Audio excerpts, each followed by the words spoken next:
So we finally seen the tariffs that the media have been talking about, the Irish government have been talking about, basically everybody's been talking about, let's put it that way. And I thought it'd be a lot worse. I thought it'd be 25% across the board. Thankfully it wasn't, it's 20%. But still nonetheless, there's a lot of Irish businesses going to suffer because of it. Hopefully there'll be some kind of negotiation between the European Union, because it's not Ireland, it's the European Union pretty much, because the European Union includes Ireland and includes nearly the west of Europe too, apart from some other countries, the UK, for example, that's not in the European Union, Norway, Switzerland, other countries like that.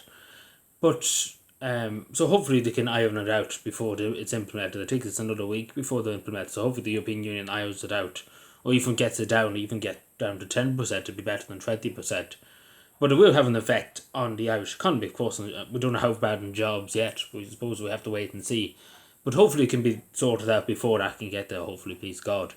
But the European Union doesn't seem like they want to negotiate, as far as I can see. We see what happens, but we see what they do. But it seems like they're hemming and hawing about what to do with the European Union. So we only have to wait and see. But this is the thing, and this is the one thing I just ways about it, because many people waste it, and it's the true thing. In Northern Ireland, so Ireland is split in two, as people know, between the Republic of Ireland, where I am, and Northern Ireland. So Northern Ireland's obviously still part of the United Kingdom, and that has a 10% tariff, the same as the United Kingdom. And in the Republic of Ireland, obviously, it's a member of the European Union, the United Kingdom is not. So Ireland has a 20% tariff, and Northern Ireland has a 10% tariff. So it's kind of weird, because literally, from Cavan, where I am, literally on the border. Cavan's literally the border between Northern Ireland and Southern Ireland. And people can literally go 5 minutes up the road. And with Northern Ireland can sell the goods for 10% tariff instead of a 20% tariff. So it's going to affect probably the Cavan economy and the Malhan economy, the local regional economies, in terms of the small border counties along the border between Northern Ireland and the Republic of Ireland. So I didn't think about that. Many people only brought it up now when they seen the tariffs and stuff, and I only thought about it myself, that it would be an issue there. So it would be an issue. We all see that coming.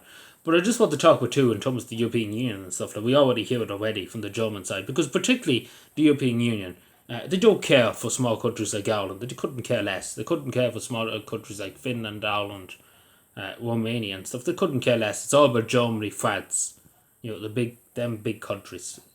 They couldn't care less. We hear them, the up in arms over the German motor industry, automobile industry, but they don't care.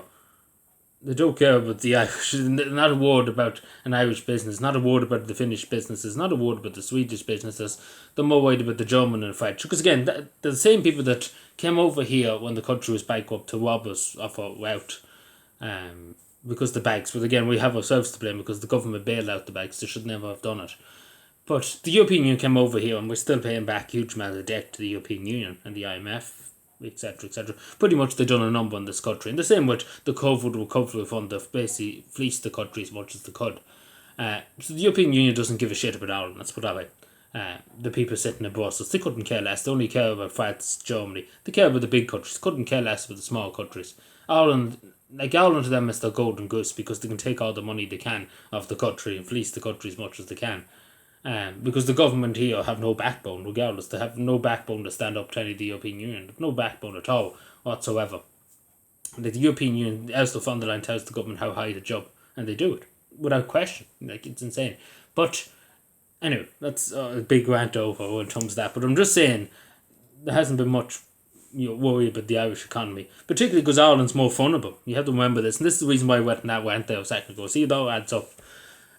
Because Ireland is more nearly vulnerable than the rest of Europe, because Ireland has the majority of multinational companies in Europe here. Like, all the major tech platforms are here, all the pharmaceutical companies are here, all the American pharmaceutical companies are here. Like, the majority of the American industry is in Ireland, like, let's be fair. So it has a huge, and obviously Ireland being the closest to America in the European Union, literally just the first country on the way into Europe, so pretty much the gateway to Europe in the way from the United States and Canada. So obviously a lot of trade comes through Ireland and vice versa, and obviously the relationship between Ireland and the United States, it's a very special relationship, of course, and obviously a lot of business is done between Ireland and the United States. So we'll have probably more of an effect, take for example, than countries like Finland, countries like Estonia, Latvia, countries that are way over on the other side of Europe, compared to Ireland and maybe even Iceland, but Iceland's outside the European Union. But countries like that, small countries, it would have more of an effect. Particularly Ireland, as I say, because the majority of the companies are in Ireland more than any other European country. And it is worrying, but we will wait and see. I suppose it's just wait and see what will happen, or will the European Union negotiate. Hopefully they do, because it's better than negotiate. Because it was simple tariffs, and I should have said this, the tariffs between, if the European Union now throws another tariff on the United States, goods coming from the United States, say a 20% tariff to match the 20% tariff they have set over to the European Union. And pretty much be back and forth. And what I mean to say by that is nobody's going to win. Like, all the countries' economies are going to basically take a hit, regardless, and even the United States economy. You know, I don't think it's going to work. I think it's going to cost more for people, to be totally honest. I don't think it can work, maybe in certain aspects in terms of countries that were really fleecing the United States.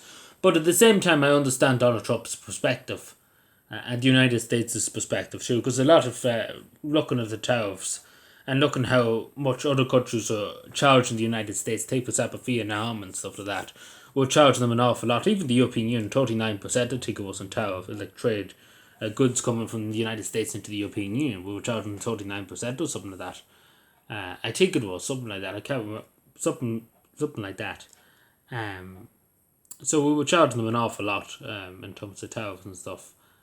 And then obviously Vietnam and stuff like that. But obviously what I mean to say is, regardless if it's the United States, Australia, wherever it is, if it's trade between Ireland and whatever country, it always should be fair and should be profitable for both countries. For Ireland, take for example, if it's it's Ireland Australian trade, it should be profitable for both sides. It should be, regardless of what country, because that's the way it should be. That each country benefits equally, and that's the way I see it.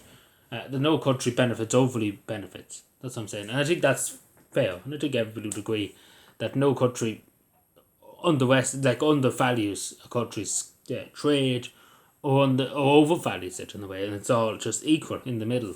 And I think that's reasonably, and I think that's fair, and I'm sure people would agree with that. That's really fair, I think, in a way, because both sides are pretty much equal, and I think that's the best way to have it. Instead of one country doing very well, and then the other country that's selling all the goods for nothing, and basically getting tariff to hell and back, gets nothing really out of it. But yeah, we'll wait and see. I suppose we'll see what happens with the European Union. But hopefully it doesn't. Again, I thought it'd be a lot worse when I sat here the other day and recorded the other video. I thought we were looking at 25% tariff to 30%. That's what I was thinking in my head. And thankfully, it's a bit lower. It's a bit lower than that. Thankfully, it's 20%. Because if it was, I think if it was 30%, the Irish economy would be in severe trouble. We are in probably middling trouble at the moment, I would call it. Not total. If it gets worse, if there's literally back and forth, it's going to get very bad. But if it stays at the moment, we might not get off too bad. We'll still be bad enough. Don't get me wrong. But we might not get off too bad if it stays the way it is. And we can negotiate it, even if negotiate it down to 10% would make it even better. But still would obviously hurt Irish business regardless of what we do. Tariffs in general won't help any Irish business, let's put it that way. It would only get rid of jobs pretty much and stop growth. But yeah, we wait and see what happens. But I understand again, I don't blame the United States for doing it. Because again, the trade deals they were getting were not good enough, as we can see from the tariffs. They just weren't good enough. They were basically running deficits in terms of the trade between the Western world. And it's all to protect American businesses and American jobs. And I get that, I understand that. We should be doing the same, to be totally honest.